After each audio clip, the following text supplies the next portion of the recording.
ಅವರು ಅಲ್ಲಿ ಹೇಳಿದ್ರು ನಮ್ಗೆ ಬಿಜಾಪುರನಾಗ ಭಾಷಣದಾಗ, ನಾನು ಮುಖ್ಯಮಂತ್ರಿ ಆದರೆ 25,000 ಕೋಟಿ ರೂಪಾಯಿ ಕೊಡ್ತೀನಿ ಅಂದಿದ್ರು. ಇಲ್ಲಿ ಬಂದ ಮ್ಯಾಗ ₹1 ಇಟ್ಟಿದ್ರೆ ಇಂಥದೇ ಬಜೆಟ್ ಇತ್ತು. ನಾ ಹಿಂದೆ ಕೂತಿದ್ದೆ, ಹಿಂದೆ ನಮ್ಮ ಚರಂತಿ ಬಸನಗೌಡ್ರು ಒಂದ್ ನಿಮಿಷ, ಒಂದೇ ಒಂದು ಸಣ್ಣ ಕ್ಲಾರಿಫಿಕೇಶನ್, ನಾ ತಪ್ಪು ತಿಳ್ಕೊಬೇಡ್ರಿ. ಈಗ ಒಂದು ಮಾತು ಹೇಳಿದ್ರಿ, ನಮ್ಮ ಜಿಲ್ಲೆ ಒಬ್ಬರು ಸಚಿವರು ಒಣ ಬೇಸಾಯಿಗೆ 24 ಲಕ್ಷ, ನೀರಾವರಿಗೆ 40,000 ಕೊಡ್ತೀನಿ ಅಂತ ಹೇಳಿ ಮಾತು ಕೊಟ್ಟಿದ್ರು. ಅದ್ರಾಗ ನಾವು ಇಬ್ಬರೇ ಸಚಿವರು ಅದೀನಿ, ನಾನು ಅದೀನೋ ಬೇರೆಯವ್ರು ಅದಾರ, ಅದು ಒಂದೇ ಕ್ಲಾರಿಫಿಕೇಶನ್. ಯಾರಿಗೆ ಹಿಂದಿನ ಸರ್ಕಾರದಲ್ಲಿ ಹೇಳ್ತಾ ಇದ್ದಾರೆ. ಇಲ್ಲ ನಮ್ಮ ಸರ್ಕಾರ ಇಲ್ಲಿ ಅವ್ರಿಗೆ ತಗಸ್ ನೋಡ್ರಿ. ಯಾರು ಶಿವಾನಂದ ಪಾಟೀಲ್ರಿಗೆ ಏನ್ ಆಗ್ಬೇಕಾಗಿತ್ತಂದ್ರೆ MB ಪಾಟೀಲ್ ಹೆಸರು ಯಾಕೆ ಹೇಳಿಲ್ಲ ಅಂತ ಅವ್ರಿಗೆ ಇಲ್ಲ, ನನಗಿಲ್ಲ. ಒಂದ್ ನಿಮಿಷ, ನೀವು ರೆಕಾರ್ಡ್ ನಲ್ಲಿ ಇನ್ನ ತಗ್ಸೋನಿಕ್ ಸದ್ಯ ಇಲ್ಲ. ಶಿವಾನಂದ ಪಾಲ್ರೆ, ನೀವು JT ಪಾಟೀಲ್ ನೀವು ಹೇಳ್ಯಾರತ್ರ ಹೇಳಿಲ್ಲ, ಕರೆಕ್ಟ್ ಅಷ್ಟೇ ಬೇಕು. ಶಿವಾನಂದ ಪಾಟೀಲ್ ಹೇಳ್ಯಾರ್ತಿಲ್ಲ ಅಂದಿನಿ. ನಮ್ ಜಿಲ್ಲೆ ಒಬ್ರು ಸಚಿವ, ನೀವ್ ಯಾಕೆ ಗಾಬರಿ ಆಗಿರ? ಹೌದು, ಜಿಲ್ಲೆ ಸಚಿವರು ಅವ್ರು ಅದಾರ, ನೀವು ಅದೀರಿ. ಅದೇನೇ ನೀವು ಹೇಳದ ನಿಮ್ಗೆ ಅಷ್ಟೇ ನೋಡ್ರಿ, ಅದನ್ನು ಹೇಳುದಿಲ್ಲ ಇದನ್ನು ಹೇಳುದಿಲ್ಲ, ನೀವು ಯಾವುದೂ ಹೇಳುದಿಲ್ಲ, ಅದು ನೋಡೋಣ ಹೇಳುದಿಲ್ಲ, ಬ್ಯಾಡ ಹೋಗ್ತಾ ಹೇಳುದಿಲ್ಲ. ಈಗ ಯಾಕಂದ್ರೆ ಏನಾಗ್ಬಿಟ್ಟದೆ, ನಾವೇನೋ ಅವ್ರಿಗೆ ಕಲ್ಪನೆ ಶಿವಾನಂದ ಪಾಲ್ರಿಗೆ ಏನಂದ್ರೆ MB ಪಾಟೀಲ್ ವಿರುದ್ಧ ಏನು ಮಾತಾಡೋದಿಲ್ಲ ಯತ್ನಾಳತ್ತೇಳಿ. ನಾ ಯಾವ ಸಂದರ್ಭದಲ್ಲಿ ಅದು ಯಡಿಯೂರಪ್ಪನವರೇ ಬಜೆಟ್ನಾಗ ರೊಕ್ಕ ಕೊಟ್ಟಿರ್ಲಿಲ್ಲ, ಅವಾಗ ಅವತ್ತು ವಿರೋಧ ಮಾಡಿ ನಾವು ಪ್ರತಿಭಟನೆ ಮಾಡಿ ಹೊರಗೆ ಹೋದೀವಿ. ಕಾರಜೋಳವರು ಮುಂಜಾನೆ 6ಕ್ಕೆ ಓಡಿ ಹೋದ್ರು ಯಡಿಯೂರಪ್ಪ ಮನೆಗೆ. ಏನೂ ರೊಕ್ಕ ಕೊಟ್ಟಿಲ್ರಿ, ನಾಳೆ ಬಸನಗೌಡ ಮೈ ಮ್ಯಾಗ ಬೀಳ್ತಾನ್ರಿ, ಚರಂತಿ ಮಠರ ಮೈ ಮ್ಯಾಗ ಬೀಳ್ತಾರ್ರಿ, ನಮ್ಮ ಅಭಯ್ ಪಾಟೀಲ್ ಇದ್ದವತ್ತು. ಮರುದಿವ್ಸ 6ಕ್ಕೆ ಹೋಗಿ ಸುಮ್ಮನೆ ಮರುದಿವ್ಸ ಬಂದು ನಿನ್ನೆ ಒಂದು ನಾನು ನೆನಪಾರಿನಿ, ಈ ಸಲ ನಾ 10,000 ಕೋಟಿ ಕೊಡ್ತೀನಿ, ಅದು ಬೇಕೆ, ಅದೇನು ಕೊಡಲಿಲ್ಲ, ಕಿಸಿಲಿಲ್ಲ. ಹಿಂಗೆ ಅಧ್ಯಕ್ಷರೇ, ನಮ್ಮಲ್ಲಿ ಒಂದು ಉತ್ತರ ಕರ್ನಾಟಕದ ನಾ ಜನಪ್ರತಿನಿಧಿಗಳ ವಿನಂತಿ ಮಾಡ್ಕೋತೀನಿ, ಅನ್ಯಾಯ ಆದಾಗ ನೀವು ಯಾಕೆ ಎದ್ದು ನಿಲ್ಲುವುದಿಲ್ಲ? ಅನ್ಯಾಯ ಯಾವುದೇ ಪಕ್ಷದಿಂದ ಆಗಲಿ, ಇಲ್ಲಿ ವಿಧಾನಸಭೆಗೆ ಬರಬೇಕಾದ್ರೆ ಅಲ್ಲಿ ಮುಗ್ಧ ಜನ ನಮ್ಮನ್ನು ಓಟ್ ಹಾಕಿ ಕಳಿಸಿರ್ತಾರೆ. ಆ ದುರ್ದೈವ ಅಂದರೆ ನಾವು ಇಲ್ಲಿ ಬಂದ ಮೇಲೆ ಅವರನ್ನು ನೆನಪಾರಿ ಇರೋ ಸರ್ಕಾರನ ಹೊಗಳಿ ನಾವೇನೋ ಮಂತ್ರಿ ಆಗಬೇಕು. 1 ಮಿನಿಟ್ ರೀ ವಿಠಲವರ, ಸುಮ್ಕೊಂಡ್ರೆ ಪಾಪ ನೀವು ಆರಾಮಿರ್ರಿ, ಯಾಕೆ ತುಂಬ ತಲೆ ಕಟ್ಕೋತೀರಿ? ಪಾಪ ನೀವು ಒಳ್ಳೆಯವ್ರದೀರಿ, ಅದ್ರೇನು ಮಾಡೋದು? ಕೆಟ್ಟಿದ್ರಾಗ ಹೋಗಿ ಸೇರಿಬಿಟ್ರಿ. ಈಗ ಕುಂಡ್ರದು ಹೌದು ಅನ್ನೋರೊಳಗೆ ಹೌದು ಅನ್ಬೇಕು, ಇಲ್ಲ ಅನ್ನೋದ್ರಾಗ ಇಲ್ಲ ಅನ್ಬೇಕು. ಮತ್ತು ಹೊರತಿ ರೇವಣ ಸಿದ್ದೇಶ್ವರ ನೀರಾವರಿ ಟೆಂಡರ್ ಕರೆದೈತಿ ನಮ್ಮ ಸರ್ಕಾರ. ರೇವಣ ಸಿದ್ದೇಶ್ವರ ಕರೆದಿದ್ದು ಬೊಮ್ಮಾಯಿ ಸರ್ಕಾರ, ನಿಮ್ಮದಲ್ಲ. ನಾನೇ ಅದರ ಸಭೆಯಲ್ಲಿ ಭಾಗವಹಿಸಿದ್ದೆ, ನಿಮ್ಮ ಯಶವಂತರಾಯಗೌಡರು ಕೇಳ್ರಿ. ರೇವಣ ಸಿದ್ದೇಶ್ವರ ಕರೆದವ್ರು ಯಾರು? ಗೋವಿಂದ ಕಾರಜೋಳರು ನೀರಾವರಿ ಮಂತ್ರಿ ಇದ್ರು, ಬೊಮ್ಮಾಯರ ಮುಖ್ಯಮಂತ್ರಿ ಇದ್ರು, ನಾ ಬಿಜಾಪುರ MLA ಇದ್ದೆ. ನೀವು ಅವಾಗ ಪಾಪ ನಿಮ್ಗೆ ಟಿಕೆಟ್ 19 ಕೆರೆ ತುಂಬುವಂತ ಕಾರ್ಯಕ್ರಮ ಯಾರು ಮಾಡ್ಯಾರ್ರಿ? 19 ಕೆರೆ ತುಂಬಿಲ್ರಿ MB ಪಾಲ್ರು.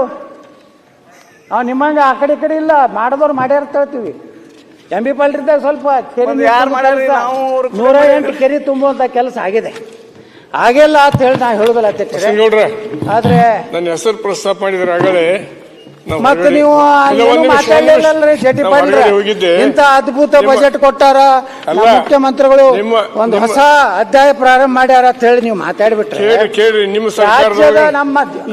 ಸರ್ಕಾರದೊಳಗನ ಮುರುಗೇಶ್ ನಿರಾಣಿ ಅವರು, ಕಾರಜೋಳ ಅವರು 40 ಲಕ್ಷ ರೂಪಾಯಿ ಕೊಡಿಸ್ತೀವಿ, ಅದಕ್ಕಿಂತ ಹೆಚ್ಚು ಕೊಡ್ಬೇಕಂತ ತಿಳ್ಕೊಂಡು ಬಂದು ಮಾತಾಡಿದ್ದಾರೆ. ನೀವು ನೀವಿಬ್ರು ತಲೆ ತುಂಬಿ ನಮ್ಮ ಸರ್ಕಾರ ಬಂದ್ರೆ ಭಾಳ ಕೊಡಿಸ್ತೀವಿ, ಭಾಳ ಕೊಡಿಸ್ಲತ್ MB ಪಾಲ್ರು JT ಪಾಲ್ರು ಕೂಡಿ ಹೇಳಿ. ಈಗ ಅದು ಈಗ ಅದೇ ಭೂ ಸ್ವಾಧೀನತೆ ಏನ್ ಹೇಳಿದ್ರಿ? ಮೊನ್ನೆ ಬಾಗಲಕೋಟ್ನಾಗ ಹೋರಾಟ ಮಾಡಿದ್ರಿ ನೀವು, ಎಲ್ಲರೂ ಮಾಡ್ಯಾರ. ಆಯ್ತು, ಬೆಳಗಾವಿದಾಗ ಆದ್ಮ್ಯಾಗ ಸಂತ್ರಸ್ತರು ಮಾಡಿದ್ದಾರೆ ಹೋರಾಟ. ಸಂತ್ರಸ್ತರು ಓಟ್ ಹಾಕ್ತಾರೆ, ಬೇಡಿಕೆ JT ಪಾಟೀಲ್ರು ಒಬ್ಬ ಒಳ್ಳೆ ರಾಜಕಾರಣಿಗಳು, ಅದ್ರ ಬಗ್ಗೆ ನಾವೇನು ಅವ್ರ ಬಗ್ಗೆ ತಕರಾರಿಲ್ಲ. ಆದ್ರೆ ಇಷ್ಟೇ ನಾವು ವಿನಂತಿ ಮಾಡ್ಕೋದು ಉತ್ತರ ಕರ್ನಾಟಕದ ನಮ್ಮ ಜನಪ್ರತಿನಿಧಿಗಳಿಗೆ, ನೀವು ಬಾಯಿ ಮುಚ್ಕೊಂಡು ಸುಮ್ ಕೂತ್ರೆ ಯಾರು ಕೇಳೋದಿಲ್ಲ. ಇವಾಗ ಸಿದ್ದರಾಮಯ್ಯನವ್ರಿಗೆ ಎಲ್ಲರೂ ಕೂಡಿ ಪತ್ರ ಬರೀರಿ, ಎಲ್ಲ ಹೋರಾಟ ನೋಡ್ರಿ, ಉತ್ತರ ಕನ್ನಡ ಹೋರಾಟ ಶಾಸಕರು. ಮುಳುಗಡೆ ಹೋರಾಟ ಪ್ರಾರಂಭ ಮಾಡಿದ್ದ ನಾ ಮೊದಲನೇ ಸರಿ ಎಮ್ಎಲ್ಎ ಇದ್ದಾಗ ಅದು ನೋಡ್ರಿ, ನಮಗೂ ಗೊತ್ತಿದೆ. ಅದು ನೀವು ನಾವು ಅಲ್ಲೇ ಎಲ್ಲರ ಬಾಯಿಡೋಟದಾಗ ಕೃಷ್ಣಗೆ ಹೋರಾಟ, ನೀವು ನಾವು ಅಲ್ಲೇ ಕುಂದಿರ್ತಿದ್ವಿ. ಪಾದಯಾತ್ರೆ, ಹೌದಲ್ರಿ? ಆಮರಣ ಉಪವಾಸ ನಮ್ಮೆಲ್ಲರ ಬಾಯಿಡೋಟದಾಗ ಅದಾವ.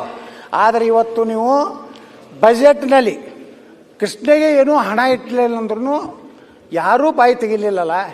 ಇದಕ್ಕಿಂತ ದುರಂತ ಏನಾಗಬೇಕು ಅಧ್ಯಕ್ಷರೇ?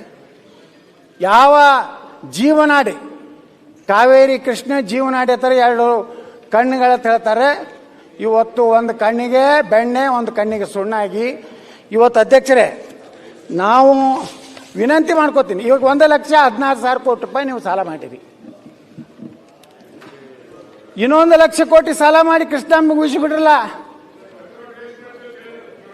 ನಮ್ಗೆ ಹೇಳ್ರಿ ರೈತರಿಗೆ, ನಾವು ನೀರಾವರಿ ಪೂರ್ತಿ ಮಾಡಿ ಕೊಡ್ತೇವಪ್ಪ. ವರ್ಷಕ್ಕೆ 1,000 ಒಂದು ಎಕರೆಗೆ 1,000ದಂಗೆ ನೀವು ರೊಕ್ಕ ಕೊಡ್ರಿ, ನಾವು ಕೊಡ್ಲಾಗ್ತಾ ಇದ್ದೀವಿ. ಮಾಡಿ ನಾವೆಲ್ಲರೂ ಕೂಡಿ ಇವತ್ತು ಕೃಷ್ಣ ಬಗ್ಗೆ ಒಂದು ನಿರ್ಣಯ ಮಾಡೋಣ. ಕೃಷ್ಣ ಯೋಜನೆಗೆ 1,00,000 ರೂಪಾಯಿ, 1,00,000 ಕೋಟಿ ಹೆಂಗ ತೆಲಂಗಾಣದಾಗ ಮಾಡಿದ್ರು. ತೆಲಂಗಾಣದಲ್ಲಿ ಅಲ್ಲಿಯ ಮುಖ್ಯಮಂತ್ರಿಗಳು 1,00,000 ಕೋಟಿ ರೂಪಾಯಿ ಸಾಲ ಮಾಡಿ ಇವತ್ತು ಗೋದಾವರಿ ಬೇಸಿನ್ನಲ್ಲಿ ನೀರಾವರಿ ಮಾಡಿದ್ರು. ಆ ದುರ್ದೈವನಂದ್ರೆ ಅಧ್ಯಕ್ಷರೇ, ಇವತ್ತು ನಾವು ಯಾರೂ ಮಾತಾಡದೇ ಇರುವುದರಿಂದ ಅಧ್ಯಕ್ಷರೇ ಇಲ್ಲ, ನಮ್ಮ ಡಿಸಿಎಂ ಅವರು ಮಾತಾಡಲಿ ಸರ್. ನೋಡ್ರಿ, ಕೃಷ್ಣ ಅಲ್ಲ ಉಪಮುಖ್ಯಮಂತ್ರಿ ಹೇಳಿದಾರೆ ಬಾಂಡ್ ರೈಸ್ ಎಲ್ಲರಿಗೂ ವಿಷಯ ಐತೆ ನಾವು ಹೇಳ್ಬೇಕು. ಉತ್ತರ ಕರ್ನಾಟಕದ ಎಲ್ಲಾ ಶಾಸಕರು ಇವತ್ತು ನಮ್ಮ ಎಂ.ಐ. ಪಾಟೀಲ್ ಭೀಮಾ ಇದರಲ್ಲಿ ಸುರಂಗ ಮೂಲಕ ಒಂದ್ ನಿಮಿಷ, ಚಿನ್ನಾ ನದಿಯನ್ನ ಒಳಗಿಂದೊಳಗೆ ಮಹಾರಾಷ್ಟ್ರ ತಗೊಂಡು ಹೋಗ್ಬಿಟ್ರು. ಇವತ್ತು ಭೀಮಾ ನದಿ ಬ್ಯಾರೇಜ್ ತುಂಬಲಾಗ್ಯಾವು. ಇವತ್ತೇನಾರ ಅವ್ರಿಗೆ ಉಪಕಾರ ಆಗಲಕತ್ತಿ ನಮ್ಮ ಕೃಷ್ಣಾ ನದಿಯಿಂದ. ಅವಾಗ ನೀರು ಬಿಡ್ತಾರ ಅಂತೇಳಿ ಏನ್ರಿ ಎಂ.ಐ. ಪಾಟೀಲ್ ಸಾಹೇಬ್ರೆ, ಯಾವಾಗ ನೀವು ಮಾತಾಡೋರು?